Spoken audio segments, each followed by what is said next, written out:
안녕하십니까. 평택촌놈TV 봉천생 이강민입니다. 2020년 1월 16일 일일시황 시작하도록 하겠습니다.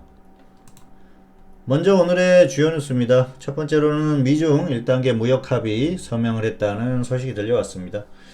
이것 때문에 어제 미국 시장의 흐름이 좋았었죠. 당연한 흐름입니다. 그리고 예정이 됐었던 일이기 때문에 특별한 문제 없이 잘 합의가 됐다. 그런 거에 안도를 하는 그런 분위기예요. 사실 시장이 정상적이다. 그랬을 경우에는 뭔가 호재성 이슈가 있다. 그러면은 선반영이 되고요. 실제로 그런 것들이 일어나고 나서는 시장이 하락하는 게 맞습니다. 그런데 지금은 그런 흐름이 아니에요. 무조건 그냥 끌어올리자. 그런 어떤 흐름이 나오고 있기 때문에 오늘도 역시 그런 흐름의 연장선에서 움직임이 나왔다. 그렇게 보시면 될 것 같습니다. 자, 그래서 지금 시장이 상당히 애매하고 어렵다. 그렇게 보시면 될 것 같고요. 두 번째로는 류호 중국이죠. 부총리가 중국이 지난해 6% 넘게 성장을 했다. 1월도 상당히 견조하다. 그런 얘기를 했어요. 중국의 관리들 입에서 중국의 흐름이 좋지 않다 그런 얘기가 나오기는 어렵겠죠. 미국하고 중국하고 무역 전쟁을 하고 있지 않습니까? 실제로 중국이 상당한 어려움을 겪었었고요. 성장률에서도 손해를 볼 수밖에 없었죠. 그리고 사실 미국하고 무역 전쟁을 하기 전에도 6%에 거의 근접했었어요. 6%가 실제로는 깨졌다 그런 얘기가 있었는데 무역 전쟁을 하고 있는 이 상황에서 6% 넘게 성장을 했다. 누가 봐도 믿기가 힘든 그런 얘기가 아닌가 생각을 합니다. 어쨌든 개인적으로 다들 잘 판단을 해보시기 바라겠고요. 중국의 성장률이 사실 지속적으로 계속 좋다 그렇게 보기에는 좀 어려운 면도 있죠. 중국은 여전히 성장을 하고 있습니다. 그거 분명한 사실인데 성장률이 조금씩 다운되는 게 정상적이거든요. 그런데 사실 그 사회주의 국가, 공산국가 이쪽에서는 어떤 그 국민들, 주민들이라고 합니다만 이쪽에 보여지는 것, 인민이라고 그러죠. 보여지는 게 상당히 크기 때문에 계속해서 이렇게 좋게 포장을 할 수밖에 없어요. 우리가 미국하고 싸우고 있어서 절대 강국인 미국 때문에 우리가 엄청나게 힘든 그런 그 상황이 됐다. 점점 좋지 않은 상황이 됐다. 이렇게 얘기하기가 어렵지 않습니까? 그래서 계속해서 좋은 쪽으로 좀 포장을 하는 그런 것 같고요. 어쨌든 6%가 넘었을지 안 넘었을지는 모르겠습니다만은 중국이 어려움을 겪고 있는 건 분명하고 앞으로도 전망이 그렇게 좋은 상태는 아니에요. 역시 미국의 대통령이 트럼프이기 때문에 어떤 흐름이 나올지 좀 어렵다 그렇게 볼 수가 있겠고요. 다음에 누가 대통령이 되든지 미국의 어떤 그 정책들은 좀 일관성을 갖고 갈 수밖에 없어요. 그리고 중국이 장래에는 결국은 미국의 가장 큰 위협이 될 가능성이 상당히 높습니다. 군사력 측면에서는 러시아가 최대 위협이 되겠죠. 아무래도 러시아 같은 경우에는 핵을 가지고 있기 때문에. 그런데 러시아가 미국을 건드리는 일은 없어요. 그래서 충돌할 일이 없는데 중국 같은 경우에는 경제력을 키워서 또 군사력까지 키운 다음에 미국을 정말 넘어서 보고자 하는 그 야욕이 있거든요. 그걸 미국도 잘 알고 있어요. 그런 부분이 있기 때문에 중국을 누를 수밖에 없는 것이죠. 어쨌든 중국이 미국의 일종의 탄압을 받는다 그렇게 볼 수도 있겠는데 이건 어쩔 수 없는 본인들의 어떤 그 속내가 이미 드러나 버렸기 때문에 자초한 측면도 있다. 그래서 미국의 이런 행동들은 지속적일 수밖에 없지 않나 그렇게 생각을 합니다. 사실 10년, 20년 전만 하더라도 중국이 아무리 성장을 해도 미국을 위협할 것인가? 중국은 세계의 어떤 그 굴뚝, 공장, 그거에 지나지 않는다 그렇게 생각을 했는데 엄청난 속도로 성장을 했지 않습니까? 지금 같은 경우에 생각이 완전히 달라졌죠. 그래서 미국도 경계를 하는 상태고 지속된다 그렇게 보시면 될 것 같아요. 자, 오늘의 장외 등락 결과입니다. 코스피는 상승 출발했고요. 하락 전환했다가 다시 반등하면서 상승 양봉 마감했어요. 살짝 하락했다가 다시 상승했는데 상당히 강했습니다. 그리고 코스닥은 역시 상승 출발, 추가 상승, 상승 양봉 마감. 코스닥은 굉장히 강한 모습을 보였었고요. 코스닥의 오늘 흐름을 보면 역시 제약업종의 영향이 큽니다. 제약업종이 거의 2% 정도 상승을 했어요. 상당히 강했고요. 수급을 보면은 오늘 좋게 마감을 한 것 같은데 장중에 계속 외국인 기관이 매도를 하고 있어요. 그래서 수급이 좋지 않았음에도 불구하고 결국은 코스피를 따라간 흐름입니다. 자, 그리고 코스피는 해외 증시 미국 시장이 어제 상승했죠. 장중에 미국 선물의 흐름이 좋았습니다. 그리고 수급적으로 오늘 코스피 쪽에서 그 선물 쪽에서 흐름이 괜찮았었고요. 어쨌든 외국인들이 선물 매수를 다시 해주면서 지수를 좀 끌어올리는 그런 흐름이었어요. 그리고 삼성전자의 역할이 상당히 강했습니다. 자, 그리고 오늘 특이사항을 본다고 하면 코스피는 전기전자 강세로 지수를 견인했다 보시면 될 것 같고요. 코스닥은 반도체와 제약이 강세를 보였기 때문에 시장이 강할 수밖에 없었던 흐름이었습니다. 자, 화면 보시겠습니다. 자, 보시면은 오늘 코스피죠. 코스피는 상승 출발했다가 하락 전환했어요. 그리고 나서 결국은 상승 전환됐습니다.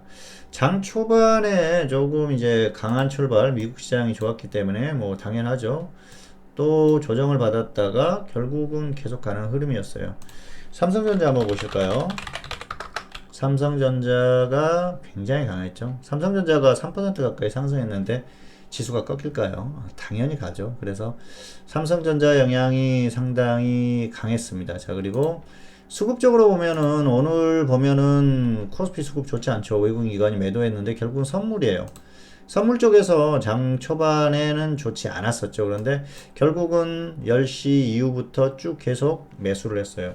장중 매수만 보면은 거의 6천 계약 정도 매수를 했습니다. 자, 이렇게 되면 지수가 가는 게 반등이 나오는 게 당연하죠. 이래서 반등이 나왔다. 그렇게 보시면 될 것 같아요. 자, 그리고 해외 증시 미국 선물이 괜찮았어요. 흐름이 괜찮다 보니까 역시 조정을 받았다가 다시 반등이 나오는 그런 흐름이 나왔습니다. 자, 그리고 코스닥은 역시 흐름이 굉장히 강했죠.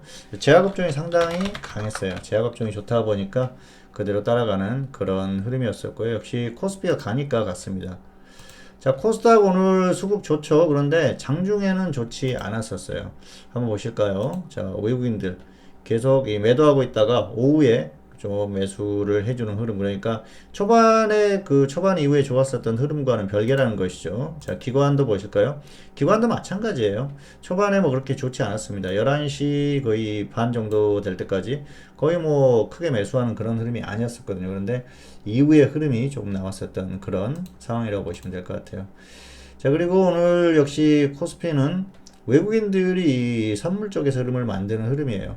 그동안 흐름을 보면은 외국인들이 선물 쪽에서도 매도를 많이 했었지 않습니까? 그런데 다시 매수를 하고 있어요.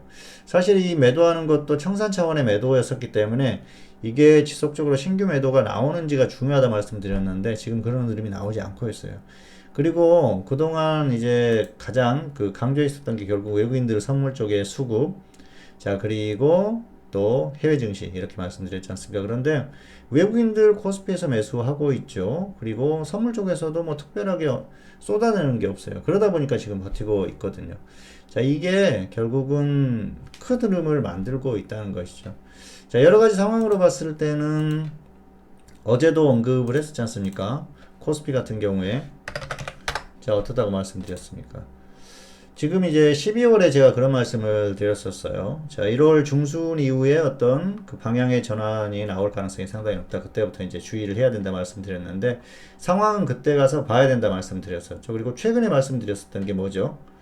쉽게 깨지기가 어렵다. 쉽게 이렇게 쏟아지기가 어렵다. 특히 2200선을 완전히 이탈하면은 모르겠는데 2200선을 쉽게 이탈하기가 어려운 흐름이다. 그래서 장중에는 사실 뭐 좀 빠지면은 매수, 그리고 위로 튀어오르면은 매도, 이렇게 대응을 하자고 말씀드렸는데요. 지금 흐름이 굉장히 강해요. 그래서 좀 지수가 좀 빠졌다 그랬을 때는 장중에는 계속해서 좀 파생 같은 경우에는 단타도 필요한 그런 흐름이다 말씀드렸는데 그런 흐름이 나오고 있습니다. 그리고 어제 말씀드렸었죠. 2250선 다시 돌파할 가능성도 있다 말씀드렸는데 오늘 거의 근접했지 않습니까? 결국 이게 지금 시장의 어떤 흐름이라는 거예요. 단기적으로 사실 이 미국 시장이 좀 빠져줘야지 한국도 어느 정도 반응이 나오거든요. 그런데 미국이 너무 강해요. 얘네들 정말 강합니다. 지금 뭐 여러 가지로. 그리고 또 호재성 이슈들이 이미 어느 정도 다 소진이 된 상태에서 빠져줘야 되는데 안 빠져요. 이렇게 되면은 한국 같은 경우에는 결국 이제 미국만 쳐다볼 수밖에 없는 거예요. 한국 자체적으로는 삼성전자고요. 미국 같은 경우에는 이제 미국 시장을 이렇게 봐야 되는데 미국이 너무 강하다 보니까 한국이 이걸 이용하고 있는 그런 상황이고요. 삼성전자가 계속 가는 것도 결국은 미국이 가기 때문에 이걸 이용을 해서 단기적으로 흐름을 만들고 있는 그런 흐름입니다. 자, 그리고 한국 보면은 조금 재밌죠. 삼성전자 한번 보실까요? 삼성전자가 어떻습니까? 엄청나게 강하죠. 역사상 최고가를 또 돌파를 하는 그런 흐름이죠. 코스피 지수 한번 보실까요? 자, 보시면은 코스피 지수하고 길게 한번 비교를 해볼 거예요. 2018년 1월 29일이 고점이었었죠. 코스피는 한참 아래지 않습니까? 삼성전자는 어떤가요? 고점 다시 돌파를 했죠. 2018년 1월보다 훨씬 높지 않습니까? 결국은 삼성전자가 아니면은 코스피는 어렵다는 겁니다. 코스피가 삼성전자가 가는 흐름 속에서 가는 거지, 그렇지 않았을 경우에는 무너질 가능성이 있다는 것이죠. 자, 그렇게 봤을 때는 현재는 삼성전자가 상당히 중요하죠. 그런데 이제 중요한 게 뭐냐면은 한국 시장에서는 지금 볼 수 있는 게 반도체밖에 없어요. 반도체. 그래서 삼성전자 그리고 SK 하이닉스, 자, 하이닉스하고 삼성전자 두 개가 지금 지수를 살리고 있는 그런 흐름이지 않습니까? 결국은 이 하이닉스도 어떻습니까? 2018년 1월하고 비교하면 고점 돌파했지 않습니까? 역사상 최고가를 돌파하는, 뭐 물론 이제 그 과거까지 하면은 아닙니다만은 최근에 벌써 몇 년입니까? 2003년에 저점 기록하고 나서 이제 그 이후에 최고의 고점을 돌파를 하고 있는데요. 엄청난 강세예요. 사실 2003년 이전의 흐름은 이거 뭐 하이닉스 같은 경우에는 좀 출자 전환된 기업이기 때문에 좀 무시해야 되는 그런 흐름이고요. 최근의 흐름을 봤을 때는 엄청나게 강하다는 것이죠. 더군다나 시가총액에서 절대적인 강자죠. 삼성전자가 가고 있기 때문에 굉장히 강합니다. 자, 이런 측면에서는 미국하고 선물 쪽의 흐름이 있어요. 그리고 이게 또 지수하고 어떤 연계된 그런 여러 가지 흐름이라고 볼 수도 있겠는데요. 삼성전자 하나로 여기 이 종목 가지고 수익 내기는 이제는 어렵습니다. 이거 지금 외국인들이 매수한다고 보면은 어떻게 보면은 좀 제정신이 아니에요. 그런데도 불구하고 매수가 들어오고 종목이 상승하는 건 이유가 있다는 것이죠. 우리가 이제 그 부분은 지수하고 연계해서 봐야 되는 그런 상황인데요. 결과적으로는 이것 보세요. 이거 이제 삼성전자 흐름이 결국은 어떻게 나오는지가 중요한데, 외국인들이 선물 쪽에서 수급이 어떻게 나오는지 그걸 보시기 바라겠습니다. 이게 아마 정답이 될 가능성이 상당히 높습니다. 다시 매도를 계속하면서 좀 쌓이면은 최소한 단기적으로 꺾이거나 아니면 중기적으로 꺾일 가능성이 상당히 높죠. 미국하고 별개로 꺾일 가능성이 있어요. 미국이 계속 가도 한국이 뭐 수급적으로 좋지 않으면 무너질 수밖에 없는 상황이죠. 그래서 그럴 가능성이 높은데요. 단 조건은 있습니다. 미국이 지속적으로 계속 상승하지 않는 그런 범위 내에서 가능하다는 것이죠. 미국이 지속적으로 계속 우상향한다. 그랬을 경우에는 지금 이렇게 뭐 계속 우상향하지 않습니까? 계속 미국이 이렇게 우상향하면은 한국도 따라갈 수밖에 없어요. 어느 정도 따라간다는 것이죠. 그런데 미국이 이렇게 가지면 또 최소한 횡보하는 흐름이 나왔을 때는 한국 같은 경우에는 자체적인 흐름이 나올 가능성이 높은데요. 미국이 계속 가지 않으면 한국은 꺾일 가능성이 상당히 높습니다. 그리고 그 꺾이는 시그널이 바로 이 외국인들 선물 쪽에서 흐름이 나올 가능성이 상당히 높다. 그렇게 보시면 될 것 같아요. 일단 단기적으로는 코스피 같은 경우에는 추가 상승 가능성이 충분히 있다 보고 있습니다. 고점 돌파할 가능성이 상당히 높다는 것이죠. 뭐 특별하게 미국이 갑자기 확 꺾인다거나 그런 흐름만 아니면은 고점 돌파 가능성이 여전히 높다고 봅니다. 그래서 아직까지는 고점이 정확하게 어디다 명확하게 얘기하기가 어려운 흐름이에요. 섣불리 예단하지 마시고요. 지금 이제 뭐 추세적으로 위를 보기는 어렵지만 하방을 보는 것도 확실하게 꺾이고 나서 보는 게 맞습니다. 확인 대응이 맞다는 것이죠. 일단 한번 쫙 꺾이고 반등이 나왔을 때 여기에서 들어가는 거예요. 그러면은 편해지죠. 이게 확인 대응이라고 볼 수가 있겠는데요. 현재 상태로는 확인이 아직 안 된 상태이기 때문에 조금 더 고민을 해야 된다는 것이죠. 다만 장중에 단타 매매는 얼마든지 가능하니까 파생은 잘 활용을 해보시기를 바라겠습니다. 자, 그리고 오늘 특징적인 흐름을 보면은 코스피는 전기전자가 강했죠. 전기전자가 2% 넘게 상승했으니까 이거 하나로 지수 상승시켰다. 그렇게 보시면 될 것 같고요. 코스닥은 자, 반도체 그리고 제약, 반도체 제약 두 개 상승하면은 지수가 강할 수밖에 없겠죠. 뭐 시가총액 면에서 워낙 또 비중이 큽니다. 반도체도 그렇고 제약도 그렇고 그러다 보니까 흐름이 지금 나오는 그 정도 흐름이다 보시면은 될 것 같아요. 자, 그리고 오늘 관심 종목 셀트리온 채시스입니다. 셀트리온은 홀딩 후에 매도하시기 바라고요. 미보이자는 조정 시에 접근. 그리고 채시스는 홀딩 후에 매도, 미보이자 조정 시에 단기 매수하자. 네, 그렇게 보시면 될 것 같습니다. 자, 차트 보시겠습니다. 셀트리온의 단기 흐름이 나쁘지 않죠. 이게 가격이 비싸면은 사실 적당히 매도를 해야 되는데 조정이 고점에서 충분히 받았어요. 36만원까지 갔었던 그런 종목이죠. 그런데 이제 쭉 빠지다가 거의 10만원 깨지려고 그랬는데 결과적으로 길게 보면 10만원 깨질 거라고 봅니다. 그런데 이게 단기적으로 깨지기가 약간 어려운 게 이 바이오 쪽에 움직임이 나오고 있어요. 그러다 보니까 좀 단기적으로는 움직일 가능성이 있고요.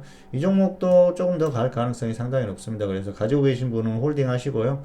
또 합병 이슈가 나왔죠. 그러면서 움직임이 나올 가능성이 높으니까 조금 가지고 가시는 것도 괜찮을 것 같고요. 없는 분들은 조정 좀 받아주면은 살짝 단기 매매 들어가셔도 크게 무리는 없습니다. 자, 그리고 채시스 이 종목은 중국 폐렴이 사람 이제 그 감염 가능성이 상당히 높다 뭐 그런 얘기도 나오고 그러면서 움직임이 나오고 있는데요.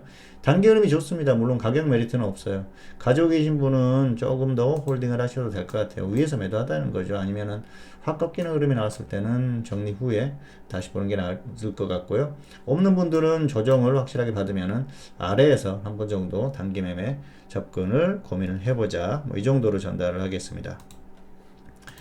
자, 그리고 오늘의 유료염 매매 결과 어제 말씀드렸던 CTK 코스메틱스 화장품주는 여전히 홀딩 중이고요. 그리고 메가MD는 아쉬운 대응이다. 그렇게 보시면 될 것 같아요. 그리고 지수 전망은 기술적인 한계 구간이긴 합니다. 그런데 사실은 오늘 어떤 그 흐름을 봤을 땐 추가적인 반등도 충분히 가능하고요. 여기에서 이제 단기적으로 꺾이게 되면은 확실하게 또 어떤 그 기술적으로 꺾이는 흐름이 나올 수가 있겠는데 가격적으로 한계 구간이다. 그게 오히려 더 맞는 표현일 것 같습니다. 그런데 역시 단기적인 어떤 흐름을 봤을 때는 조금 더 상승할 가능성이 충분히 있기 때문에 흐름을 보면서 이건 판단을 해야 될 것 같습니다. 그리고 앞에서 지수에 대해서 다 설명을 드렸기 때문에 추가 반등이 충분히 가능하다. 현재로서는 그렇게 보고 있습니다. 그리고 역시 삼성전자를 주목하자는 것이죠.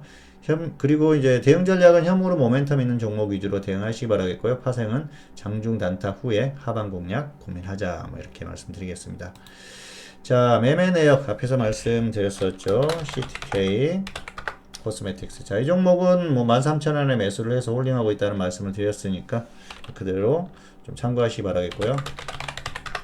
메가MD는 오늘 급등이 나왔어요. 자, 이 종목은 상당히 아쉽습니다. 왜냐면은 제가 이 종목을 추천을 했었던 게 2,950원이에요. 2,950원. 여기에서 추천을 한 거예요. 그래서 상당히 길게 끌고 갔어요. 결국 한번 급등할 거라고 봤는데 뭐 10% 좀 넘게 상승했었다가 조정받고 하면서 이날 좀 조정을 많이 받았죠. 그리고 나서 자, 여기에서 매도를 시켰어요.